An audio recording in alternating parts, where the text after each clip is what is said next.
The walls of Pompeii are covered in graffiti. Most historians call it vandalism.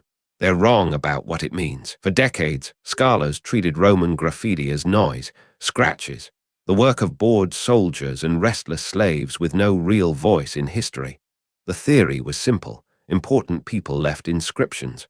Common people left nothing. Archaeology, it seemed, was a study of the elite by necessity. The walls would never speak for the voiceless. That's what we believed. Then, starting in the 1980s, archaeologists stopped dismissing the scratches. They started counting them, documenting them, photographing every mark. What emerged was staggering. Not hundreds of graffiti messages. Thousands.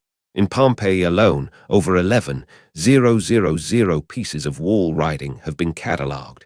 Most of it made by people whose names we'll never know. The graffiti wasn't random. It followed patterns. Merchants advertised rent. Apartment for rent here. Inquire of Neas. Political candidates campaigned. Vote for Gaius Rufus for Edile. Lovers carved declarations. Serena loves Marcus. People announced fights. Complained about prices. Made crude jokes.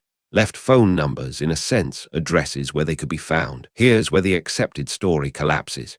Historians had assumed Roman graffiti was the exception, a rare glimpse of the underclass.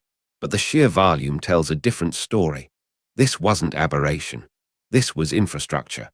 The walls were a communication system, the Roman equivalent of a bulletin board, a newspaper, a social network, all rolled into one. Take the tavern, a thermopolium they called it. One establishment in Pompeii has over 150 pieces of graffiti carved into its walls and counters, not by vandals, by customers, by people eating, drinking wine, waiting for their food. They scratched their names, their jokes. Gaius was here. Quintus loves Livia. The wine here tastes like vinegar. They were leaving traces, proof they existed. The literacy rate in Pompeii was higher than scholars once thought. Maybe 30 to 40% of the population could write. That's not universal literacy, but it's enough to change the picture. Enough to mean that slaves, shopkeepers, prostitutes, soldiers, not just the educated elite, could pick up a stylus and leave a mark, could participate in public discourse. Some graffiti was crude, sexual, scatological. Apollinaris, the doctor's slave, slept here. Priapus, you're a guard, but you sleep here. But crude doesn't mean meaningless. These inscriptions were assertions of existence, statements of place. The person was saying, I was here, I mattered enough to mark. My presence counted. The graffiti also reveals economic life we'd otherwise miss. One inscription reads, bread here. Another, lupanar, brothel. Another lists prices for services. These weren't formal records. No tax collector wrote them, but they map the real economy, the street-level commerce, the informal markets that kept the city functioning. Political graffiti offers something darker. Vote for Gaius Rufus for Edile. He bathes well. That's not an endorsement of policy. That's a character reference from someone who knew the candidate, knew his habits. The wall was where ordinary people cast judgment, where they mattered in elections, even if only through gossip and reputation. Military graffiti is everywhere too. Soldiers stationed in garrisons scratched their names into barracks walls. Some left dates. Lucius was here, 70 AD. Others left complaints. The centurion is a bastard.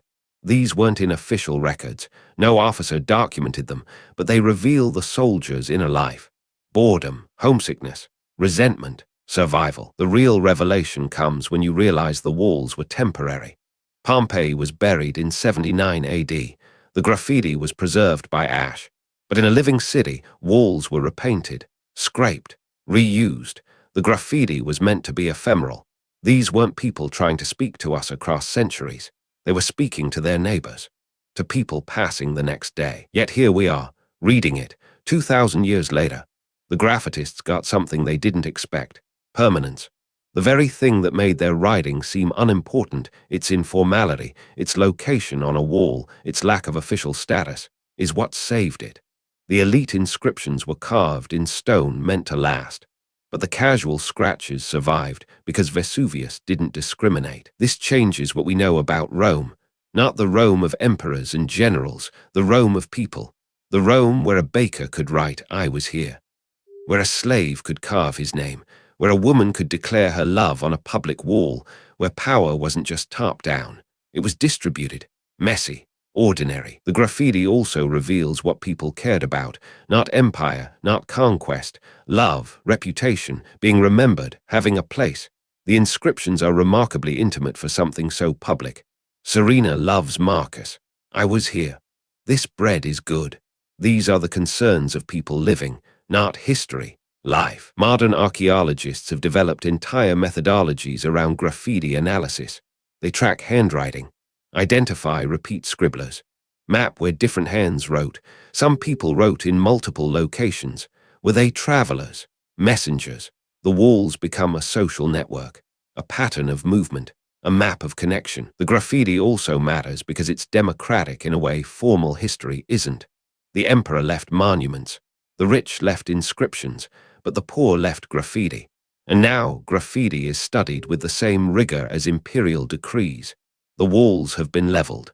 The common person's voice is finally on record, finally matters. So when you see a photo of Pompeii's walls covered in scratches and scrawls, you're not looking at vandalism.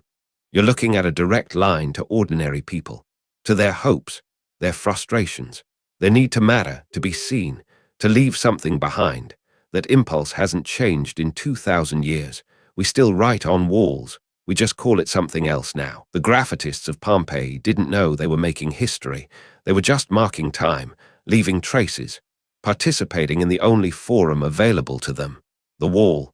And in doing so, they created something more valuable than monuments. They created testimony, unfiltered, immediate, real. If you want to keep uncovering the lives of ordinary people that history forgot, subscribe for a new story every week.